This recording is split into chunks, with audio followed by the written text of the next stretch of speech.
So moving on this morning, na punyam na papam, na saukhyam na dukkham. This is verse 5. Na mantro na tirtham, na vedo na yajnaha, aham bhojanam naiva, bhojyam na bhokta chidananda rupa shivoham shivoham. So let's take each line. Na punyam na papam, na saukhyam na dukkham. So punyam is a word that most of you are familiar with, punya or punyam. It comes from the root, Sanskrit root, pun, which means to act righteously, to act meritoriously. So punya refers to virtuous or meritorious actions. These are actions that are consistent with dharma. So we speak of punya karma as righteous actions in harmony with dharma. It can include both punya karma will include both, ritual actions that one might perform in one's temple or one's home, but punya karma will also include, say, gift giving like dhanam or generosity, sharing. So traditionally, the word is important because the action is meritorious. It's called punya because it's a meritorious action, but it also produces a fruit that is called punya, a subtle result that is called punya. This is, in Sanskrit, we say that this result is adrishta, it is not seen, but it's a subtle result that will bear fruit later on in this life or in another life, will bear fruit in the form of sukham, pleasant experience. Punya causes sukham, or pleasant experiences in the future. And traditionally, therefore, one performs such actions, punya karma, in the hope of generating these pleasant results for oneself later in this life, or if not in some future life. So punya karma, traditionally understood, is virtuous action, but virtuous action that is motivated by some self-interest. Some self-interest is there, some material self-interest that you would generate subtle good effects to bring good future results. And the papa, on the other hand, is these are papa karma, would be adharma actions, unrighteous actions that produce dukkham, would generate results that cause pain to others and pain ultimately to oneself. So why does the teacher Shankara says that for the one who knows Chidananda Rupa Shivoham Shivoham, there is no punya and there is no papa. Na punyam na papam na saukhyam na dukkham.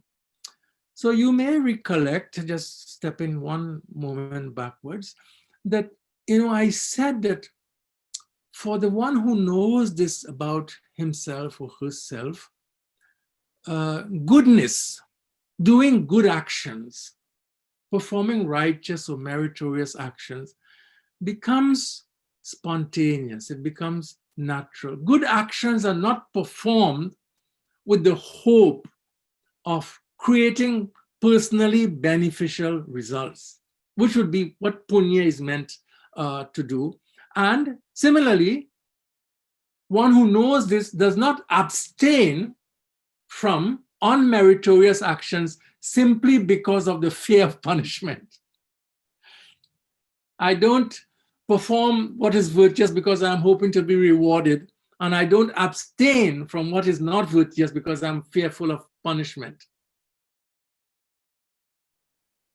Good actions flow, they are the outcome of this beautiful understanding of self. Good actions flow from self-understanding. All actions are meant for the common good, for the well-being of others. Par upkar vachana mana karma, it said. Par upkar vachana, whatever one speaks, whatever one thinks, whatever one does is meant for the well-being of others. So being generous towards others in the expectation of some, being generous to others, let me put it in this way, in the expectation of some personal benefit is better than not being generous. But being generous, because it is good to be generous, it accords with the very nature of reality, is the best way to be good. So this is the ideal towards which we must aspire. It is not that the one who knows Chidananda Rupa Shivoham does not do punya karma, but it is punya karma without seeking personal benefit from it. It is to do good because it is good to do good, if I put it in that way, because good expresses who I am. You see, in the Hindu tradition, there is a very optimistic understanding of human nature. Goodness is innate in everyone. Everyone has the potential to be good. The human nature is intrinsically good because Chidananda Rupa is at the heart of every being. And when this expresses itself in the way in which we relate to others, this is the highest way to express one self. So there is punya karma, but no hankering for personal rewards. So in that sense, we'll say, na punyam na papam, na saukhyam na dukkham. So one performs punya karma, as I said, in the hope of generating some pleasant experiences later in this life or in some other life. Punya karma produces these enjoyable experiences that we call sukham. But this person is not performing these actions for personal benefit. So Shankara says na sukham in that sense alone. Also, we know you're familiar with the teaching that even such pleasant experiences have a beginning and they have an end. Also, they are finite. And then when they come to an end, you get back into a condition of dukkham. So we swing between these poles of sukham and dukkham, and unfortunately, happiness becomes one of the moods of our life. It is so important to understand that Chidananda Rupa Shivoham is not a mood. It is an understanding. It is a knowledge. It negates our reliance on unpredictable moods. It is not that today I could be Chidananda and tomorrow I am not Chidananda. So that's how moods operate, But Chidananda is not a mood. It's a teaching about the truth of oneself, because of which one doesn't have to rely on the movements of moods for one's well-being. Then Shankara continues, na mantro na tirtham na veda na yajna aham bhojanam naiva bhojam na bhokta Chidananda Rupa Shivoham. So na mantro na tirtham na veda na yajna. So in this line, the second line of verse 5, we're given a list of religious activities, all good activities. Mantra, the recitation of sacred verses, that would include, the practice of japa, recitation of sacred verses with the aid of the mala or the rosary for certain lengths of time.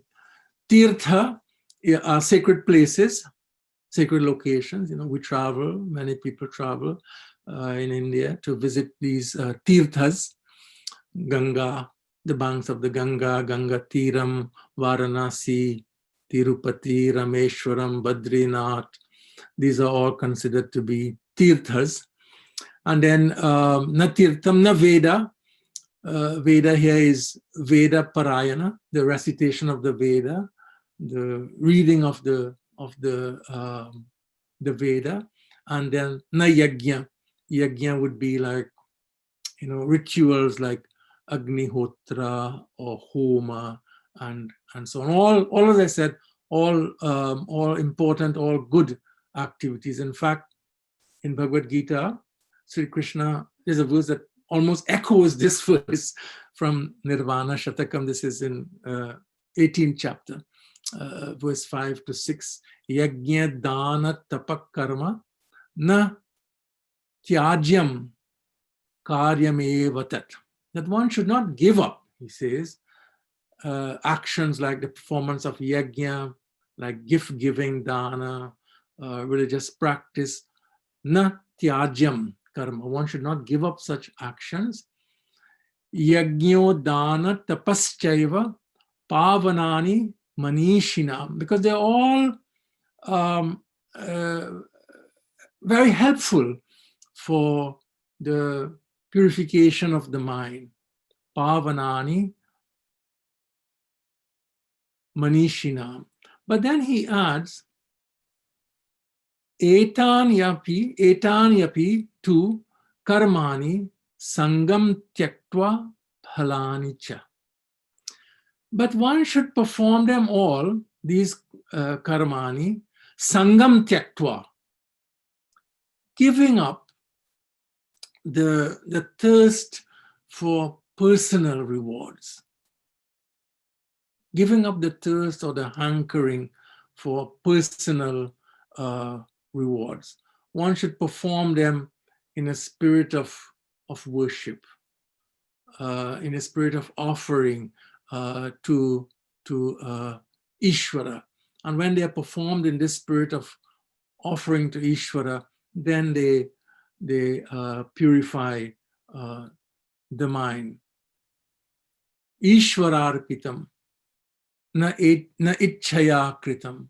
Ishvararpitam, as offerings to Ishvara, na ichchaya kritam, without selfish purpose or motive. Chitta shuddhakam. Chitta shuddh, such actions, chitta shuddhi, purifies the mind. Mukti sadhakam. And therefore these actions become sadhana. Mukti sadhakam. They become sadhana for knowing Chidananda Rupa. Shivoham, Shivoham. So it is not giving up such actions, but it is performing all of these religious actions as offerings without selfish purpose or intent. And then the last line of, the third line of this verse, the last line, of course, of every verse is Chidananda Rupa, Shivoham, Shivoham. It's one that you will understand. Aham bhojanam naiva bhojyam na bhokta Chidananda Rupa, Shivoham, Shivoham. So in this last line, Sri Shankara uses the analogy of eating to speak about the nature of Chidananda Rupa.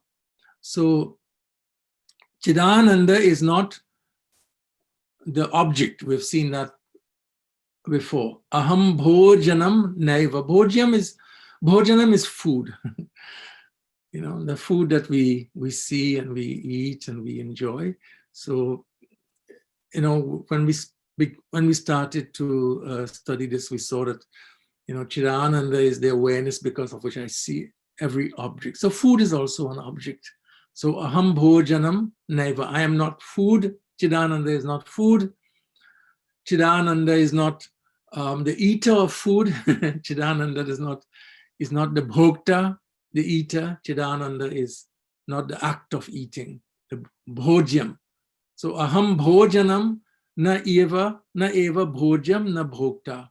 Chidananda Rupa, Shivoham, Shivoham. And yet, it is because of Chidananda that all bodily processes, the process of eating, digestion, the conversion of food to energy, the pranas, all that sustain the body, all of these happen because of Chidananda's presence alone.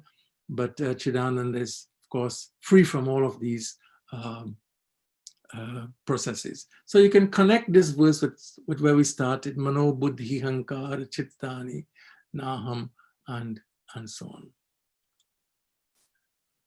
So now verse 6, Name Mrityu Shanka, Name Jati Bhedaha.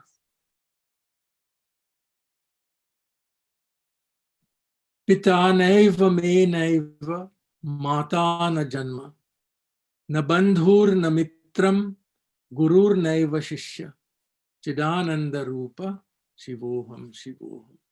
It's very, very beautiful, very important verse, like every other verse. Name Mrityu Shanka. Name Mrityu Shanka. Shanka means doubt. It means anxiety, worry. Mrityu, of course, is death. So Name Mrityu Shanka. I have no anxiety about death. Name Mrityu Shanka. I am free from anxiety, fear, worry about death. The anxiety that with death, my existence will come to an end. I will cease to be. This fear, Shankara says, Na me mrityu Shanka. I have no fear or anxiety about death. I do not fear death.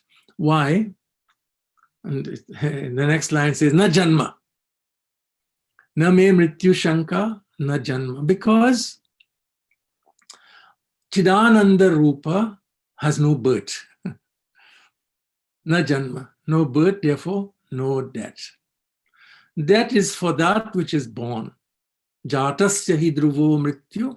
In Bhagavad Gita, Jatasya hi dhruvo mrityu. What is born? Jatasya hi dhruvo is certain to die, mrityu.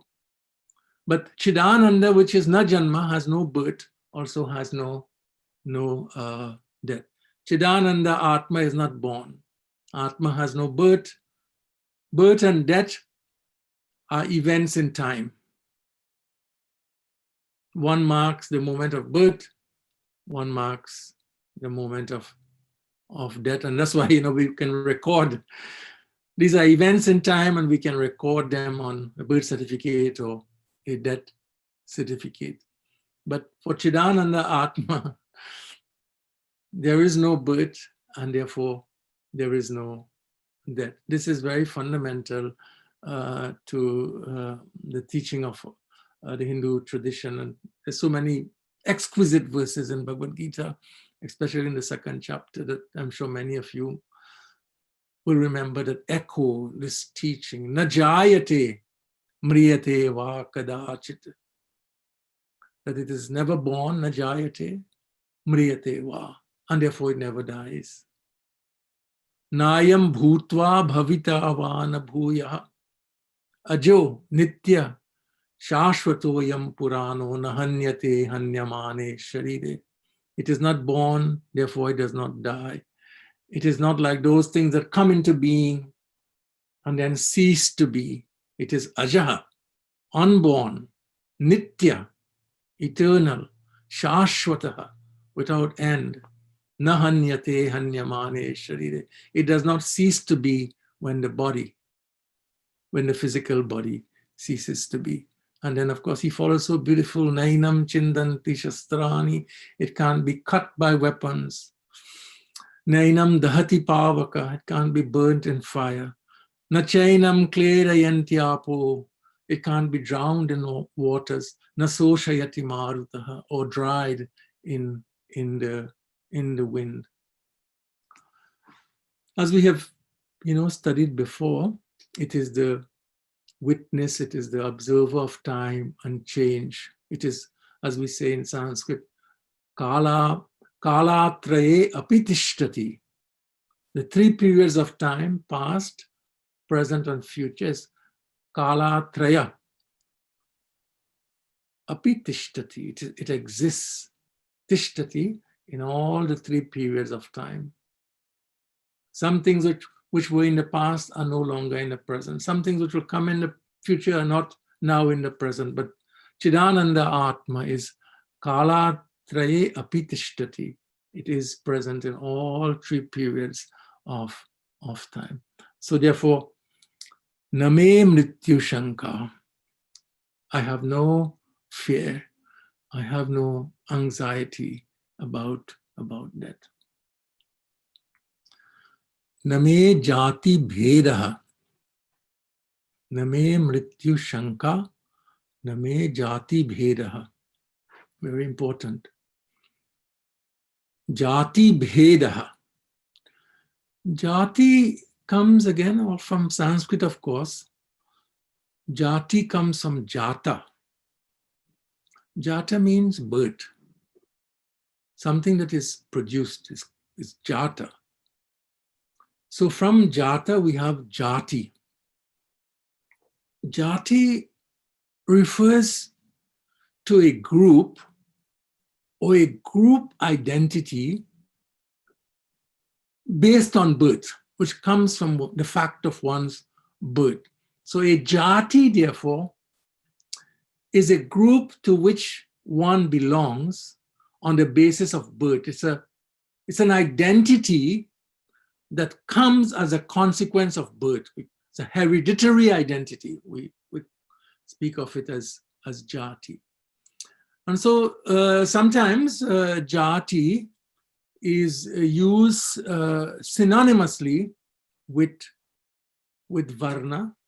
And you are familiar with the four Varnas, the Brahmanas or Brahmins, Kshatriyas, warriors and leaders, Vaishyas, people of commerce and agriculture, and then Shudras or laborers. So sometimes Jati is used synonymously with Varnas, the Chatur Varnas. Sometimes it is used also to identify a subgroup within the Varna. So there may be many Brahmana Jatis or Kshatriya Jatis, Vaishya Jatis, Shudra Jatis, and so on. But the most important thing I want you to understand is that Jati is a identity one affirms or asserts, on the basis of birth. So the teacher says, "Na me mrityu shanka, na me jati bheda." For Chidananda Atma, which has no birth, as we just saw, na janma, there cannot be, there is no varna, there is no jati. Na me jati bheda. There is no Brahmana Atma. There is no Kshatriya Atma. There is no Vaishya Atma. There is no Shudra Atma. There is no untouchable Atma. There is only Atma. There is only Chidananda Atma. There is no white Atma. There is no black Atma.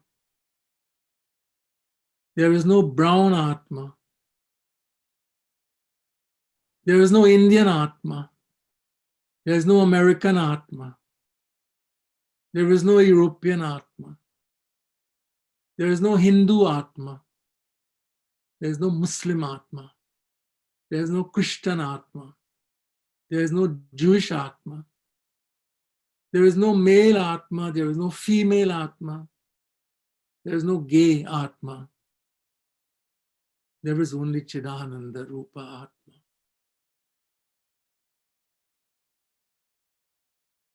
Atma, Chidananda Atma cannot be classified, cannot be divided.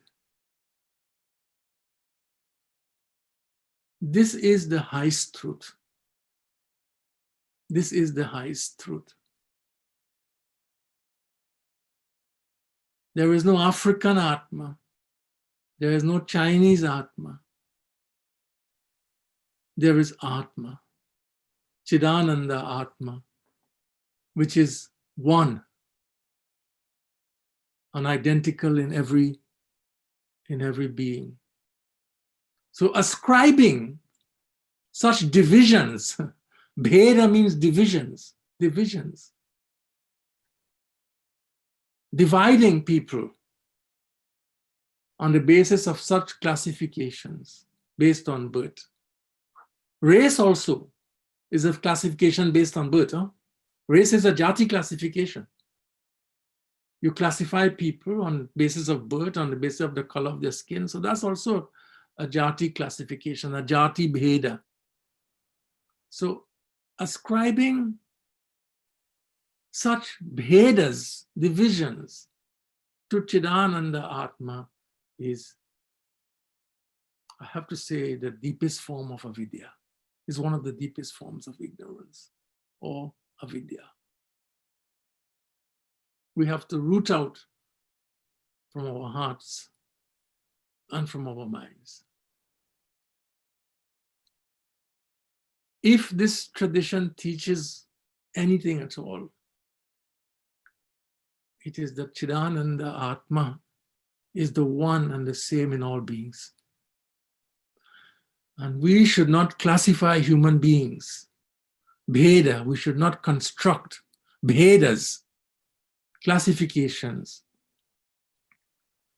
into categories of greater and lesser worth. We should not create hierarchies. Bheda is a hierarchy of human beings based on the belief that some have greater value than others, some are purer than others. This is avidya. And we should not have jati bheda or race bheda or any kind of bheda in our lives. So this is a really important statement that is in this poem. Shankara here, he's speaking about the bheda of his time that he was most familiar with, which is jati bheda. But we, in our times, we can't stop with jati bheda. We have to look at what are the kinds of divisions in our own times. The race bheda, the gender bheda,